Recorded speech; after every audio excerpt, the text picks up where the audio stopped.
പ്രിയപ്പെട്ട കുട്ടികളെ, good morning. നമ്മൾ ഇനി പറയാൻ പോകുന്ന വളരെ പ്രധാനപ്പെട്ട ഒരു എക്കോളജിയിലെ ഒരു ടോപ്പിക്കാണ്.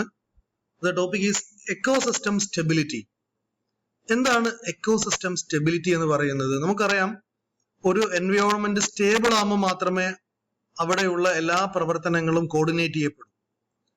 അപ്പോൾ ഇതിൽ നമുക്ക് വളരെ പ്രധാനമായിട്ട് ചില സ്പെസിഫിക് ടേം തന്നെ നമ്മുടെ സിലബസിൽ പറഞ്ഞിട്ടുണ്ട്. That I will explain. So എന്താണ് എക്കോസിസ്റ്റം സ്റ്റെബിലിറ്റി എന്ന് പറയുന്നത്? The vast majority of natural ecosystem experience regular എൻവയോൺമെന്റൽ ചേഞ്ച് ഓർ ഡിസ്റ്റർബൻസ്. അല്ലെ, നമുക്കറിയാം എല്ലാ സമയവും എക്കോസിസ്റ്റം പലതരത്തിലുള്ള പ്രോബ്ലംസും എക്സ്പീരിയൻസ് ചെയ്യുന്നുണ്ട്. Most ecologist describe ecosystem stability as the ability of an ecosystem to maintain it structure and function. ഒരു എക്കോസിസ്റ്റത്തിന്റെ സ്ട്രക്ചറും ഫങ്ഷനും സ്റ്റേബിൾ ആവുന്ന അല്ലെങ്കിൽ മെയിൻറ്റെയിൻ ചെയ്യാൻ കഴിയുന്ന അവസ്ഥയാണ് എക്കോസിസ്റ്റം സ്റ്റെബിലിറ്റി എന്ന് പറയാം. Over long period of time and despite disturbance. Its maintain its structure and function over long period of time and despite disturbance.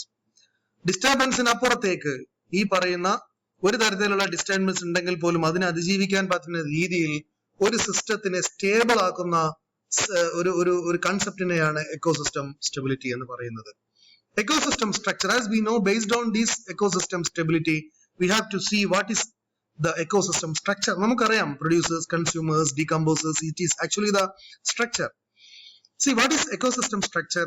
It includes physical and geological structures of the landscape, the number and diversity of species present, the population size of those species, and the way in which this population interact. This is actually the structure. നമ്മൾ തൊട്ട് മുമ്പ് പറഞ്ഞ എല്ലാ ടോപ്പിക്കിൽ ഇതെല്ലാം നമ്മൾ mention ചെയ്തിട്ടുണ്ട്.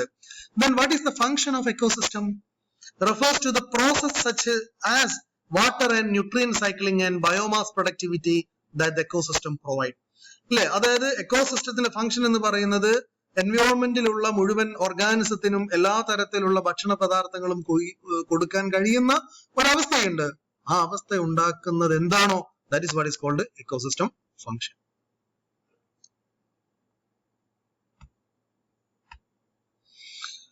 On this basis, ഇത് ഈ ടേം നിർബന്ധമായിട്ട് നിങ്ങൾ ഓർത്ത് വെക്കണം. ഇത് സിലബസിൽ അങ്ങനെ തന്നെ കൊടുത്തിട്ടുണ്ട്. എക്കോസിസ്റ്റം സ്റ്റെബിലിറ്റിയുടെ ബ്രാക്കറ്റിൽ കൊടുത്തിരിക്കുന്ന ടോപ്പിക് ഇതാണ്. What is resistance and what is resilience. Resistance and resilience, it is an important term as far as your examination is concerned. See, what is resistance? There are two main components to ecosystem stability. രണ്ട് പ്രധാനപ്പെട്ട component ഉണ്ട് ecosystem stable ആക്കാൻ വേണ്ടി. One component is called resistance and other component is called resilience. So what is resistance? An ecosystem displays resistance if keep its structure and continues normal function even when environmental condition change. ഇല്ലേ, നമ്മൾ പറയാറില്ലേ, നമ്മൾ അതിജീവനം എന്ന് പറയും. നമ്മൾ അതിന് പറയാം ടോളറൻസ് എന്നാണ്. ഇപ്പൊ നമ്മൾ കോവിഡിന്റെ സമയത്ത് അതിജീവനത്തിന്റെ ഏറ്റവും വലിയ പാത താണ്ടിയ ആൾക്കാരാണ്. ഇതേപോലെ തന്നെ എക്കോസിസ്റ്റത്തിലും ഒരു റെസിസ്റ്റൻസ് ഉണ്ട്. whenever any change that happening in the ecosystem, the organism will overcome or the ecosystem will overcome. Such concept is called resistance. ഒന്നൊരു നോക്കൂ, resistance is nothing but if keep its structure and continues normal function even when environmental condition changes. എൻവയോൺമെന്റിന് ഏതെങ്കിലും തരത്തിലുള്ള എന്തെങ്കിലും problem ഉണ്ടാവുമ്പോൾ അതിനെയൊക്കെ അതിജീവിച്ചുകൊണ്ട് അതിനെയൊക്കെ പ്രതിരോധിച്ചുകൊണ്ട് നീങ്ങുന്ന എക്കോസിസ്റ്റത്തിന്റെ വളരെ പ്രധാനപ്പെട്ട ഫംഗ്ഷനെയാണ് റെസിസ്റ്റൻസ് എന്ന് പറയുന്നത്. Then what is an ecosystem resilience?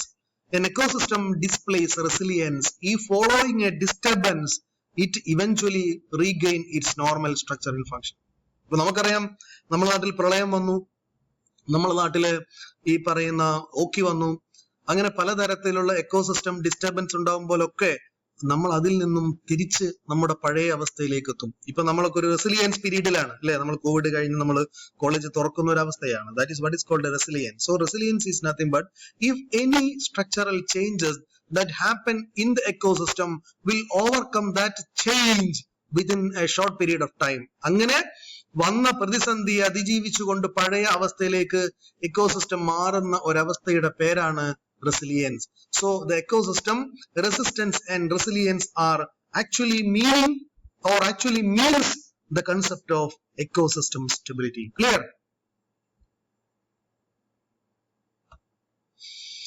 Then Ecosystem that show a high degree of stability may have different combination of resistance and resilience. ഒരു വലിയ degree of stability ഉണ്ട് അല്ലേ? അത് depends upon their resistance and resilience. Research has shown that species diversity is often the key to both ecosystem resistance and resilience. Research has shown that species diversity is often the key to both ecosystem resistance and resilience. എപ്പോഴും ഒരു research has shown that ഓരോ റിസർച്ചും നമ്മളോട് കാണിക്കുന്നത് species diversity is an important fact or is an important key to the resistance and resilience. An ecosystem rich in biodiversity will likely to be more stable than one whose biodiversity is low. An ecosystem rich in biodiversity will likely be more stable. ഒരു biodiversity കൊണ്ട് സമ്പുഷ്ടമായിരിക്കുന്ന ecosystem എപ്പോഴും stable ആയിരിക്കും than one whose biodiversity is low. അപ്പൊ പരിസ്ഥിതിയിലെ ജൈവ വൈവിധ്യത്തിന്റെ അവസ്ഥ കുറയാണെങ്കിൽ ecosystem stability അത് ബാധിക്കും. whereas those ecosystem are having high biodiversity, that we can say that they are stable. For example, information, an ecosystem has low biodiversity, is it more or less stable than an ecosystem of high biodiversity? So you have to think, ഇങ്ങനെ ഒരു കൺസെപ്റ്റിൽ വന്നു കഴിഞ്ഞാൽ എന്താണ് അവസ്ഥ ഉണ്ടാവുന്നുള്ളത്, you have to think and rethink, then you have to get an information or you have to get an important idea. So think about such type of events. How does environmental changes affect ecosystem stability? എങ്ങനെയൊക്കെയാണ് environmental change ecosystem stability യെ ബാധിക്കുന്നത്? Communities respond to environmental change in way that reflect the response of the species and populations in the community. Species respond to environmental change in way that enable them to maintain homeostasis. Population responds in way that reflect the success or failure of member of the population of to survive and reproduce. ഒന്നുമില്ല, നമ്മളൊരു environmental change വന്നു കഴിഞ്ഞാൽ അല്ലെ, നമ്മൾ പ്രളയം വന്നു കഴിഞ്ഞാൽ, ഓക്കി വന്നു കഴിഞ്ഞാൽ എങ്ങനെയാണ് ഇത് നോർമൽ കണ്ടീഷനിലോട്ട് മാറുന്നത്? എങ്ങനെയാണ്? Communities respond to environmental change in way that reflect the response of the species and population in the community. Clear ആയോ? അതായത് ഒരു സ്പീഷീസിന്റെയും അതേപോലെ അതിൻ്റെ ഉള്ളിലുള്ള പോപ്പുലേഷന്റെയും റെസ്പോൺസിനനുസരിച്ചാണ് അത് നീങ്ങുന്നത്. സ്പീഷീസ് റെസ്പോണ്ട് ടു എൻവയോൺമെന്റൽ change in way that enable them to maintain homeostasis. അതുകൂടാതെ അതൊരു ഹോമിയോസ്റ്റാസിസ് അവിടെ മെയിൻറ്റെയിൻ ചെയ്യും. Population respond in way that reflect the success or failure of members of the population to survive and reproduce.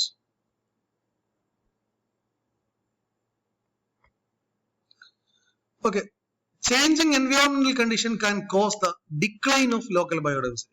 അല്ലേ, നമുക്കറിയാം ഒരു എക്കോസിസ്റ്റത്തിൽ എന്തെങ്കിലും സംഭവിക്കുമ്പോൾ അവിടുത്തെ ലോക്കൽ ബയോഡൈവേഴ്സിറ്റി അത് ബാധിക്കും. ഇപ്പൊ നമ്മളൊരു വലിയ എയർപോർട്ട് വരികയാണെങ്കിൽ ആ എയർപോർട്ടിന് തൊട്ടടുത്തുള്ള പ്ലാന്റുകളെ കംപ്ലീറ്റ് നശിപ്പിക്കും. That is what is called ecosystem instability. If this happen an ecosystem resistance and resilience may decline. അപ്പൊ അങ്ങനെ സംഭവിക്കുമ്പോൾ റെസിസ്റ്റൻസും ഈ റെസിലിയൻസും ഒക്കെ ഡിക്ലൈൻ ആവും, അതൊക്കെ ഒഴിഞ്ഞു പോകും. The end result that the ecosystem loss stability. അങ്ങനെ ഒരു പ്രദേശത്തെ മുഴുവൻ എക്കോസിസ്റ്റത്തിന്റെയും എൻവയോൺമെന്റിനെയും ഒക്കെ ബാധിക്കുമ്പോൾ ഓട്ടോമാറ്റിക്കലി അവിടെ എക്കോസിസ്റ്റം സ്റ്റെബിലിറ്റി വളരെ വളരെ ചെറിയ രീതിയിലേക്ക് മാറും. Ecosystem that are less stable may not be able to respond to normal environmental disturbance, which may damage ecosystem structure, ecosystem function, or both. Ecosystem that are less stable may not be able to respond to normal environmental disturbance. Ecosystem that are less stable, ecosystem വളരെ less stable ആണെങ്കിൽ that may not be able to respond to a normal environmental disturbance, which may damage ecosystem structure, system function, or both. So remember, എക്കോസിസ്റ്റത്തിന് ബാധിക്കുന്ന ഏത് തരത്തിലുള്ള ഡിസ്റ്റർബൻസും that may affect the ecosystem normal condition. If any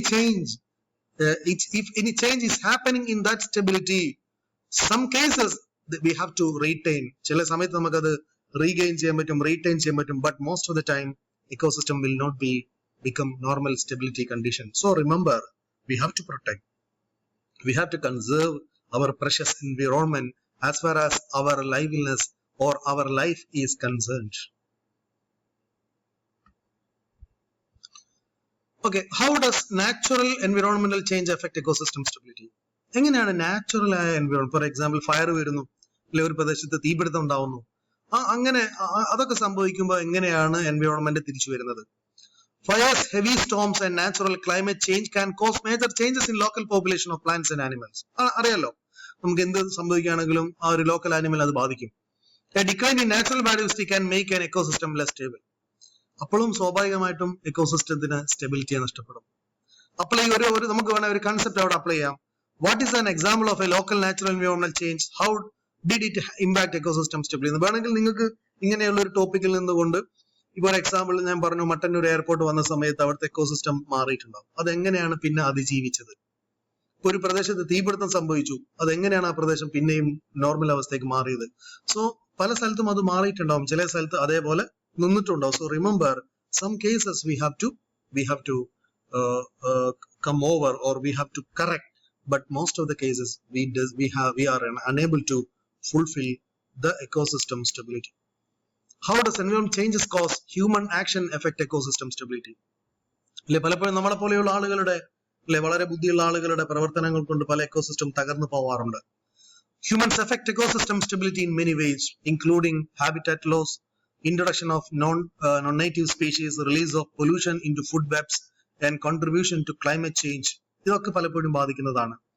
Ecosystem are frequently destroyed for agricultural activity and urban development. പലപ്പോഴും agriculture ആക്ടിവിറ്റിയും urban development, road ഉണ്ടാക്കുന്നതും ഒക്കെ പലപ്പോഴും അത് ബാധിക്കാറുണ്ട്. Clearing patches of habitat can split ecosystem into pieces, a process called habitat fragmentation.